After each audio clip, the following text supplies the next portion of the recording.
Emily Charlton now has a lot of power, God help us. She's a major executive at Dior. Oh. And Miranda is ultimately rather beholden to her for the advertising space. So it's quite a switch up in dynamics. Although ultimately I think Emily is always in need of mummy's love. The first line that I read in the script about Andy this time around was, 20 years has done nothing to dim her heart or smarts. And I just went, oh, okay, great.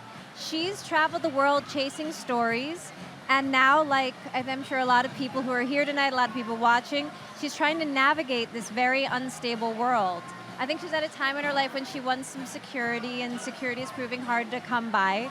And so when she gets an invitation to rejoin Runway, suddenly the job that she never wanted seems like a much nicer prospect. And you'll see why in the film. I think her style's, dare I say, a little bit cooler.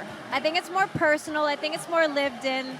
I think that, when you're in your, at least when I was in my 20s, I would sometimes put things on, but I wouldn't know why I was wearing them. And I couldn't anticipate what it would feel like to live in them. So you put it on, run out in your life, and be like, oh no, terrible choice, terrible choice. And I just think that Andy's style reflects that she knows who she is. She kind of knows what she wants. And I feel like she is dressing for herself and maybe less for a certain editor's approval. I feel like, I love how Molly Rogers described my character, the costume designer. I think maybe because of the types of colors that she wears, but she was like, I think Emily's like my little swamp monster.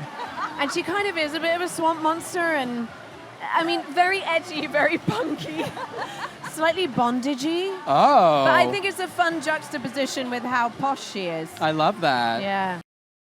What do you want them to know about this film? Go see this movie. Dress up. Have fun. Be together. Do it. I just want to say thank you. We're literally here because of you. Because you took us into your hearts and kept us there for 20 years and said, we want more. That's why this whole dream has continued for us. So yours was much nicer than mine. Mine was like an aggressive demand, and yours was a word of thanks. Also, thank you. So put on your most aggressive skirt and come. Do it.